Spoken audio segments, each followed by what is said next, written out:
Thank you. Greetings, and thank you so much for having me here today. I have to admit, I am a master procrastinator. Therefore, full disclosure, I have notes that I'm reading off of, so please forgive me. 6 days ago, I got married. I know, thank you.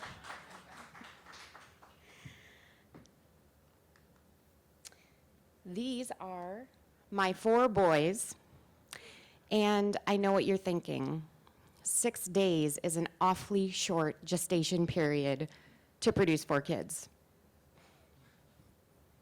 I would agree with you, but this is my second marriage.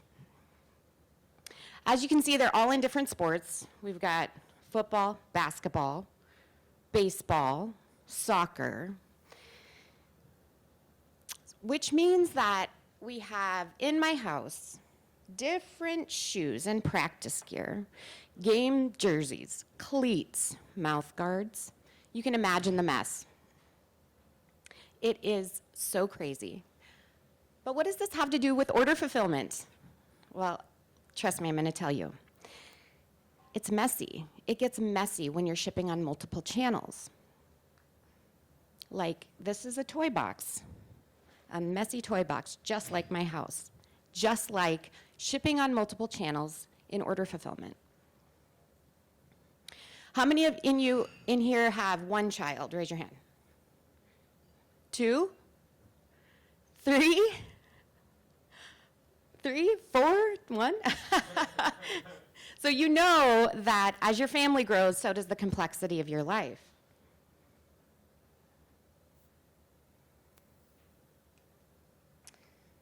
All right. So maybe you started out in your garage just shipping a few orders a day. It's fairly simple. Orders come through your website. You locate the item while you're sipping your morning coffee. You print the shipping label, and you just drop this beautifully wrapped package into the mail to your customer. I remember when I cared what my firstborn wore to. Then, bam, you start shipping on Marketplace, and it gets just a little bit more complicated.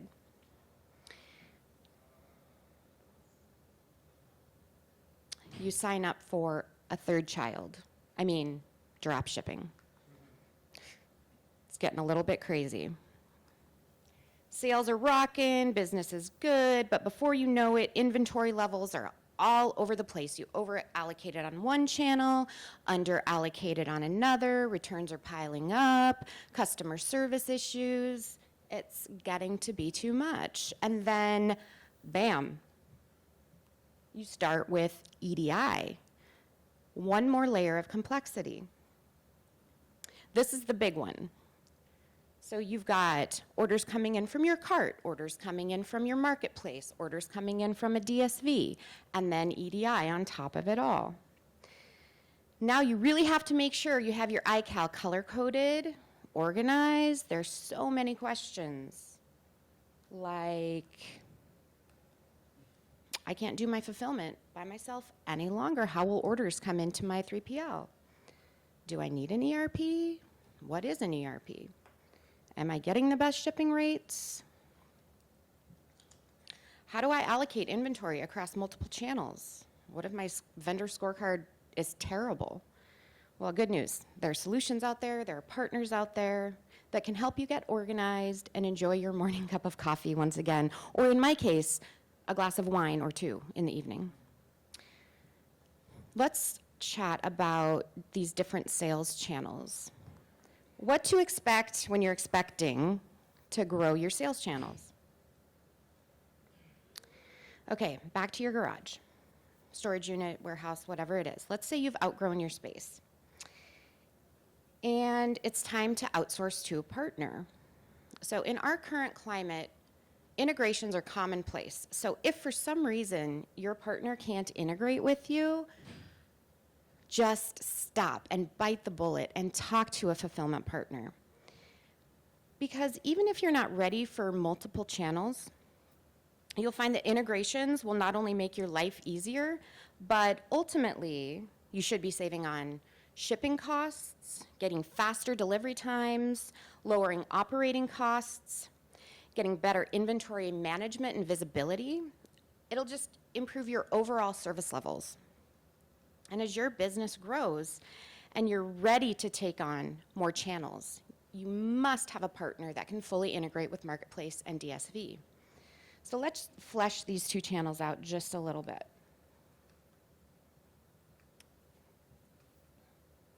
All right, Marketplace. Let's start there. So 3PLs often do a direct integration with Marketplace. In a Marketplace setting, you control the inventory, and sometimes you get to choose the carrier and method. Your customer can see that the product is physically located and controlled by someone other than the Marketplace, the retailer. So you'll see a sold and shipped by, you've all seen that on Amazon. So when your customer places the order details flow through the API to your 3PL partner. And voila, the order ships. It's like magic. Inventory is decremented, shipment notification is sent, and you've met all the Marketplace requirements. So some examples would be Walmart, eBay, Wayfair. Let's look at DSV, Dropship Vendor. It's very similar to the Marketplace integration, but there are some differences. For example, the retailer hides the product where the product is physically located and controlled, and who the product is shipped by. And also the retailer controls the price and usually determines the ship method and the carrier. However, from a fulfillment perspective, it's virtually the same process. The retailers do sometimes have different integration requirements for DSV, like EDI, which is basically just the formal transmission of information relating to orders, inventory, things like that. So this next slide, which is not working for some reason, was my favorite one of the show. Enterprise Guide to Multi-Channel E-commerce reported that sales grow exponentially with each additional sales channel. And I'm just going to give you a few stats. And I hate reading off stats, but this is important since I don't have the slide. Okay, so imagine you're just shipping through one channel, just direct to consumer to your cart. Okay, sales are all right. But then you add a second channel, your sales grow by 38%. That's just one channel, okay? 2 channels, your revenue grows by 120%. 3 channels, 190% for 3 channels. Is there anyone in here who does not want their revenue to increase by 190%? Anyone? No? No, I didn't think so. So, I mean, it's just obvious that if your goal is growth, you have to get on multiple channels to be competitive in this landscape. And the only way to do that is to have a streamlined process and integrations with your fulfillment provider. Let's see if the next slide works for me. Yes. So, to ERP or not to ERP? That is the question. I get it all the time. If you use an inventory management system, the advantage is having a unified view of all of your channels, inventory, orders. It's amazing, but it's expensive. And it's not a requirement to be on multiple channels either. Whether or not you choose to use an ERP is really up to you, how much volume you have, how many channels you're on, and ultimately the cost to your business. I have clients that are all over the place. Some of them strictly use an ERP, some of them don't use an ERP, and some use like a hybrid of both, just really depending upon where they're selling. So there are definitely other solutions out there than spending the money on an ERP. So this is also one of my favorite slides. So whether you're riding down the highway, listening to a Willie Nelson Freedom song, which means just shipping direct to consumer, life is good, it's easy, or whatever. Or, like me, you're in a minivan with 6 kids, desperately listening to the Wiggles on the radio, which is really like the complexity of shipping on multiple channels. So it can be pretty tough to find the right partner.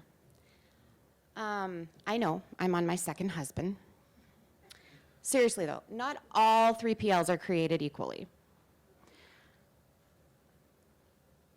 Each has their own strengths and weaknesses. Let's take a look at some questions that you might consider asking a 3PL before you commit to marry them, because divorce is expensive. Trust me, been there. All right, so location and service levels.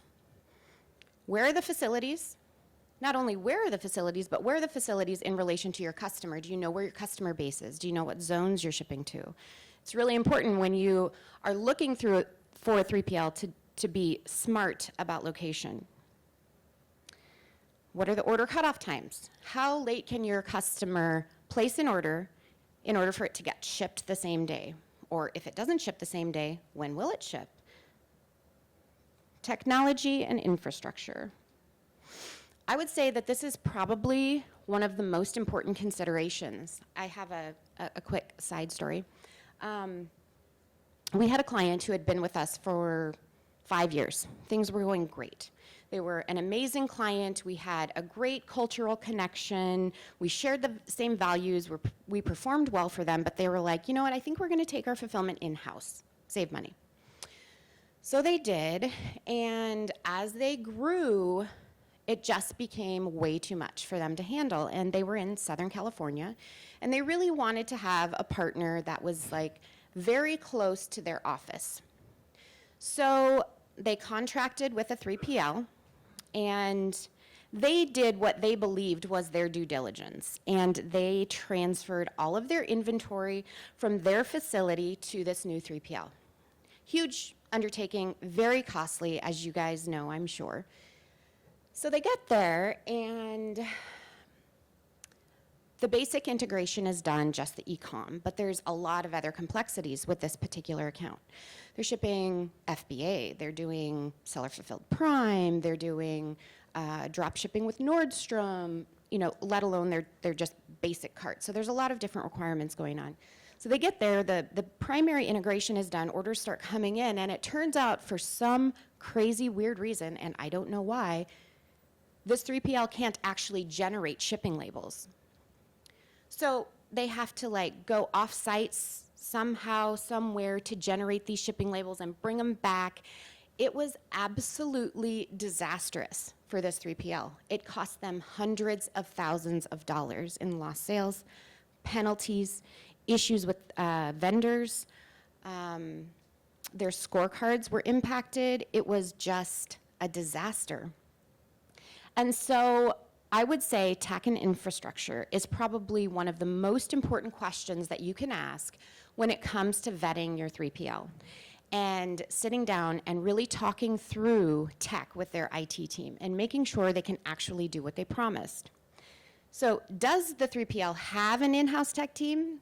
That's a great question, right? Because if they don't, then ultimately you're responsible for figuring it all out or having a team that can figure it all out. Can you get support for integrations, rule customization, special projects? Every account is a little bit different, right? Like everyone has unique requirements. Maybe it's promotions that you run regularly. Maybe it's special packaging. I mean, it could be a lot of different things. How can they help you with that? Does the partner have the ability to scale with my growth?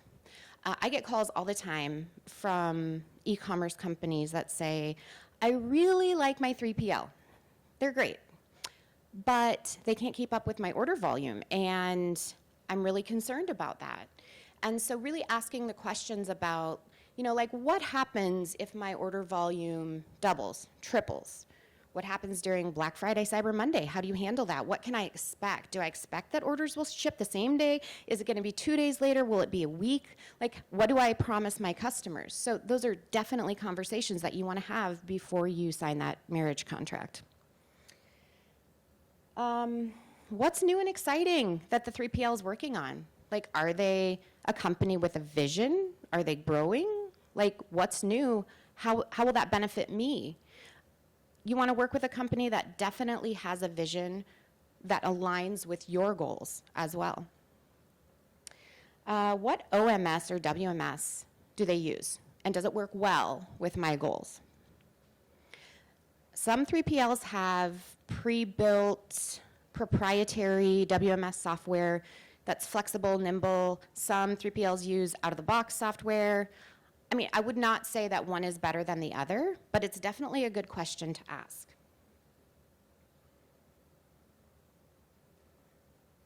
Shipping. This is like my favorite subject to talk about. I'm a little bit of a nerd like that. I love shipping. And I talk to people all the time about how to save money. What are their shipping goals? So when you visit with a 3PL, ask them, how can you help me reduce my shipping costs? If they're a true partner, they're going to spend the time doing an analysis on your shipping data and figuring out like what the best solution is and how that aligns with your shipping priorities. Do you use shipping as a revenue source? Do you do you offer free shipping? And if so, like how do you still deliver within a reasonable time without breaking the bank? So just really talk to them about how to reduce shipping costs specifically for the types of products that you ship and where your customer base is. What discounts are being shared. As a 3PL, we do our best to leverage the millions of packages that we ship every day and negotiate rates with our carriers.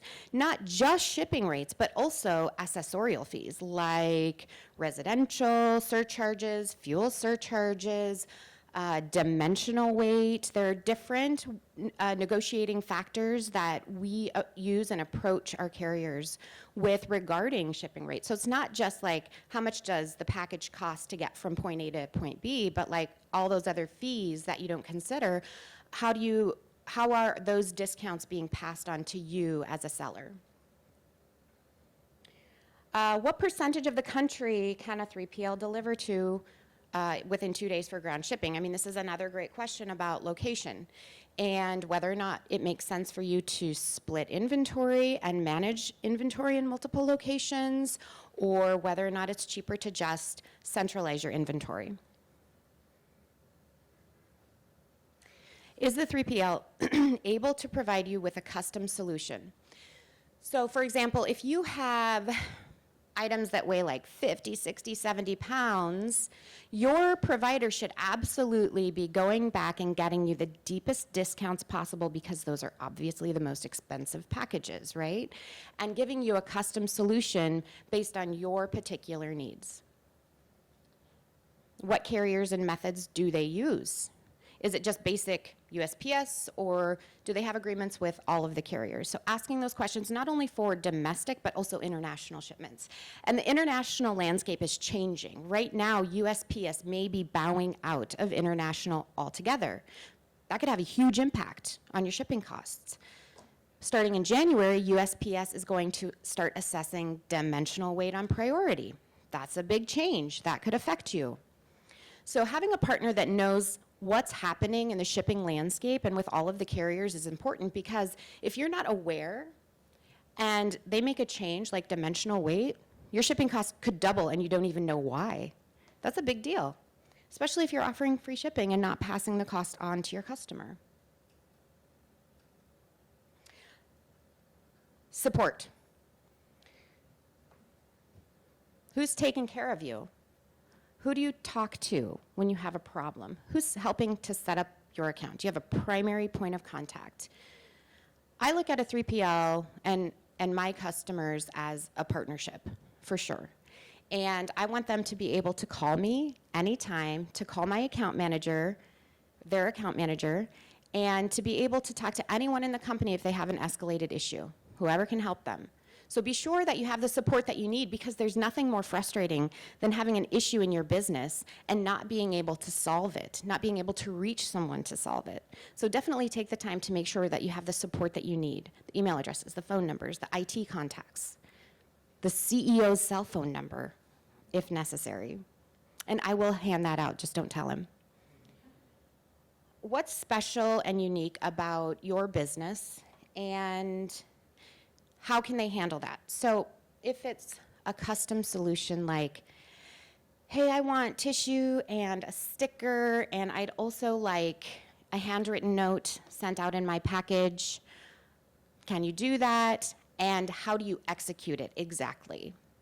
And how do you bill for it exactly? And really just asking the questions about the things that are special and unique about your business, the process, and how you have to pay for it. So not just, can you do it, but you don't want to get your first invoice and be like, I didn't know that was going to cost me $10,000. I'm a little scared about that now.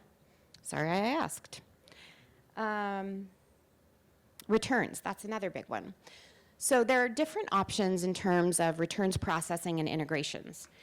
If you have some sort of special process like Returnly or Loop Returns or something like that in your cart, can your 3PL integrate with that? And if not, what's the process? And can they handle returns? Do they do basic inspection, refurb, relabeling, bagging? How much does it cost? When is my inventory updated once that process is done? Returns are a very expensive part of fulfillment and e-commerce, as I'm sure you all know. So this is the one thing I would say, if you can streamline returns, limit returns, really focus on cutting your costs on returns, that would be important, and your 3PL should be able to help you with that. Does your 3PL have a customer support center that can help with other things than just fulfillment? So we talked about shipping, marketplace, integrations, but there's also a component of that we haven't talked about, and that's post-order support. So if there's an issue with a package and someone wants to email or call or whatever, as you're growing, that's just definitely not something that you should be handling as a business owner. And oftentimes our clients love the fact that we just can handle like post-order support, like, hey, your order's stuck in customs, or it looks like it got lost, let me file a claim, like just those kinds of things that take up a huge amount of your time. They're really expensive, and they have a major impact on how your customer perceives your business. One thing that I just thought of that I didn't add on the slide is international shipping. And so often people will say to me, I don't ship internationally because I just don't know how. I don't know what to do, and it seems really expensive and scary to me. And that's okay, because it is. But there are partners out there that can help with that whole process. So shipping internationally just opens up more markets, more people, more sales, and it is expensive. But if you're doing it right, it shouldn't be. So you should be we have full integration so that we can handle all of the customs and duties paperwork on your behalf. So when orders come in, we generate the paperwork, we make sure that everything looks good so that when it hits customs, it just goes right through. And here's a second thing that I always tell people. If you're shipping internationally, I would highly recommend using a tool that gives you a total landed cost solution at checkout for your customers. And here's why. It may cost you a little bit, however, you are going to save so much money in the long run, because what happens is you have the integration with a total landed cost solution. Your customer goes to checkout, they pay the duty and tax right then and there at checkout, and then when the order comes through to us, it's flagged as DDP, Deliver Duty Paid, which means when we send it through, it goes right through to the customer, they accept the package, and it is all done. If you don't have that solution, what happens is your customer will be handed the package, and then somebody wants some money from them, right? So maybe they paid $20 for these earrings. They get the package, and they want $25 in custom duty fees. And the customer's like, I didn't realize I was gonna have to pay that much, I don't want it. And then they refuse the package, and then what happens is you're responsible for all of the return shipping back to the facility, unless you abandon the package at customs, which means you paid the outbound shipping, the cost of the product, and then the return shipping back. So even though I forgot to include that on the slides, I think it's really important to mention international shipping and how that works. Having a 3PL that's offering solutions on how to, not only how to do it, but how to grow your business internationally. I actually don't think that there are any more slides. Oh, there is one more. That's me. I hope that you got something out of this. And if you have any questions, I would love to hear them. Or I have business cards if you want to reach out to me later. Does anyone have any questions right off the bat? No, I was so thorough that you have no questions? Okay, great. Thank you so much for having me.